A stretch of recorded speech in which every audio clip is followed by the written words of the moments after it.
திருச்சிற்றம்பலம். தென்னாடுடைய சிவனையை போற்றி, எந்நாட்டவருக்கும் இறைவா போற்றி. அனைவருக்கும் வணக்கம். மிதுன ராசிக்குண்டான ஜனவரி மாத பலன்கள் எப்படி இருக்கும் அப்படிங்கிறத பார்க்கலாம். மிதுன ராசிக்கு ராசி அதிபதியும் 4ஆம் அதிபதியும் சொல்லக்கூடிய புதன் பகவான் 7ஆம் வீட்டில் இருக்கார். 7ஆம் வீடு அப்படிங்கிறது மிதுன ராசிக்கு அவ்வளோ சப்போர்ட் இல்லாத ஒரு வீடு, பாதகம்னு சொல்லுவோம். பாதகம்னா கெடுதலை செய்யக்கூடிய ஒரு இடத்துல இருக்கார். அப்போ மிதுன ராசிக்கு ராசி அதிபதி 7 இருக்கும் பொழுது கொஞ்சம் கவனமாக இருங்க. திருமணம் சார்ந்த விஷயத்தில் ஒரு ஏமாற்றங்களை கொடுக்கலாம், அல்லது எதிர்பாராத திருமணத்தின் மூலமாக ஒரு மனக்கசப்புகளை ஏற்படுத்தி கொடுக்கலாம். அதனால் கொஞ்சம் திருமணம் சார்ந்த விஷயத்தில் கொஞ்சம் கவனமாக இருங்க. பொண்ணு மாப்பிள்ளை எல்லாமே வருவாங்க, ஆனால் அந்த குடும்பத்தை கொஞ்சம் நல்லா கவனித்து பார்த்து செயல்படுத்தணும் அப்படிங்கிறது முற்றிலும் உண்மை. வியாபாரம் சார்ந்த விஷயத்துலேயும் கொஞ்சம் கவனமாக இருங்க. அவரே உங்களுக்கு 4ஆம் அதிபதியும் ஆகிறதுனால கேந்திராதிபதி கேந்திரத்தில் இருக்கிறது யோகம்தான். அப்போது ஏதாவது ஒரு வீடோ மனையோ சொத்துக்களோ வாங்கக்கூடிய ஒரு அமைப்பு எல்லாமே கிடைக்கும். ஆனால் அதில் கொஞ்சம் கவனமாக இருங்க அப்படிங்கிறத இந்த பாதகத்தில் சொல்லக்கூடிய ஒரு கிரகம். எல்லாமே உங்களுக்கு வரும், எல்லாமே உங்களுக்கு சாதகமாக வருமா இல்லையா அப்படிங்கிறது அந்த பாதகம். அப்போ அந்த இடத்துல ராசி அதிபதி இருக்கும்பொழுது என்ன பண்ணணும்? எதை செய்தாலும் இந்த மாதம் முழுவதும் கொஞ்சம் கவனமாக செய்யுங்க. ஏன்னா இந்த மாதம் முழுவதும் புதன் இங்கே தான் இருக்க போகிறார். ராசி அதிபதி 7 தான் இருக்க போகிறார்.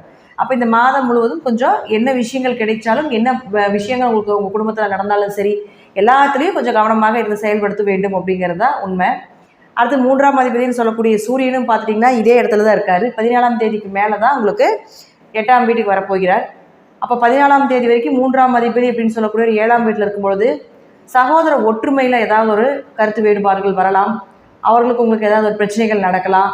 முயற்சி செய்தால் கொஞ்சம் தோல்வி அடையிறது, அல்லது முயற்சியை செய்ய முடியாமல் இருக்கிறது, கொஞ்சம் சோம்பல் அதிகமாகிறது, இதெல்லாமே இருக்கும். இதே பார்த்துட்டிங்கன்னா 14ஆம் தேதிக்கு மேலே உங்களுக்கு 8ஆம் வீட்டுக்கு வந்துடுவார்.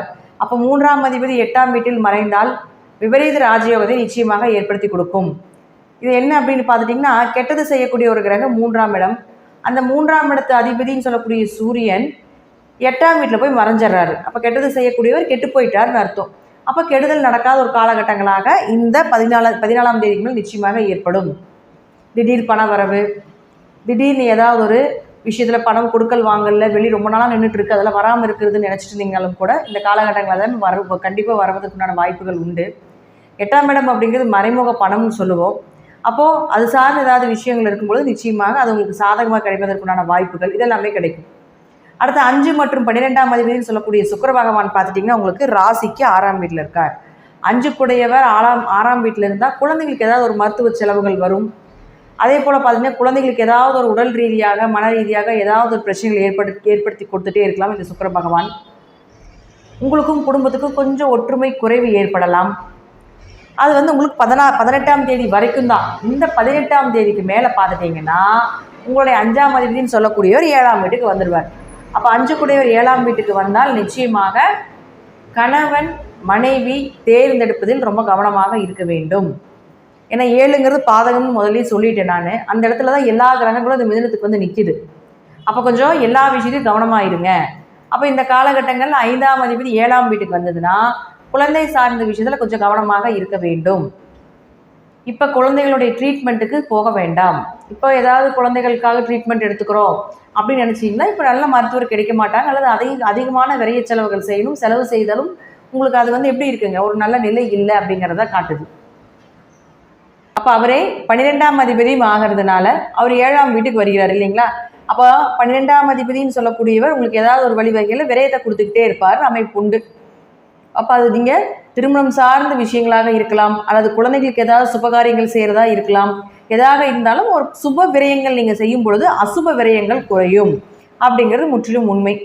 அடுத்து உங்களுடைய ராசிக்கு 7 மற்றும் 10ஆம் அதிபதினு சொல்லக்கூடிய குரு பகவான். இந்த குரு பகவான் பார்த்துட்டிங்கன்னா வக்ர நிவர்த்தி ஆகிட்டார். வக்ர நிவர்த்தி ஆன உடனே உங்களுக்கு தொழில் ஒரு நல்ல மாற்றங்கள் அப்படிங்கிறது நிச்சயமாக ஏற்படுத்தி கொடுப்பார். அதில் எந்த ஒரு மாற்றமுமே கிடையாது. அதே போல் ஒரு 10 கூடையவர் 11ஆம் வீட்டில் இருக்கிறதுனால லாபத்தையும் அள்ளி கொடுப்பார் அப்படிங்கிறதுலையும் மாற்றமே இல்லை.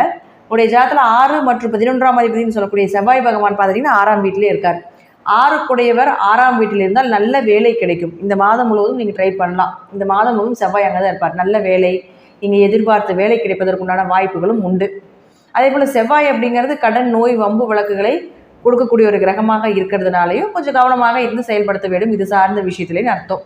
அப்போ லாபஸ்தானாதிபதி 6ஆம் வீட்டில் இருந்தால் வரக்கூடிய லாபங்கள் கடனுக்கோ நோய்க்கோ ஏதாவது ஒரு செலவுகள் செய்ய வேண்டிய ஒரு சூழ்நிலைகளும் ஏற்படுத்தி கொடுக்கும்.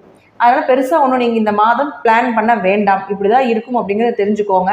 அதனால் எது பெருசாக பிளான் பண்ணி சிக்கிக்க வேண்டாம். என்ன வருதோ அதை கரெக்டாக செஞ்சுட்டு போனால் அதுவே உங்களுக்கு சிறப்பாக இருக்கும். புதிய முயற்சிகள் எதுவுமே இந்த மிதுனராசி மிதுன லக்னங்கள் இந்த மாதம் எடுத்துக்கொள்ள வேண்டாம். அதே போல் பார்த்துட்டிங்கன்னா குடும்பம் சார்ந்த விஷயங்கள், குழந்தைகள் சார்ந்த விஷயத்தில் கொஞ்சம் கவனமாக இருக்க வேண்டும். தொழில் பாட்டுக்கு தொழில் நடந்துட்டு இருக்கும், லாபம் பாட்டுக்கு லாபம் வந்துக்கிட்டே இருக்கும். ஆனால் ஒரு பக்கம் இது இருந்தாலும் இன்னொரு பக்கம் பார்த்துட்டிங்கன்னா ஒரு ஏமாற்றத்தையும் கொடுக்கும் அப்படிங்கிறது இருக்குது. அதிலே கொஞ்சம் கவனமாக இருந்து செயல்படுத்த வேண்டும். நன்றி. மீண்டும் ஒரு நல்ல பதிவில் சந்திக்கலாம். திருச்சிற்றம்பலம், தில்லையம்பலம், ஸ்ரீ நரசிம்ம திருடிகளே சரணம்.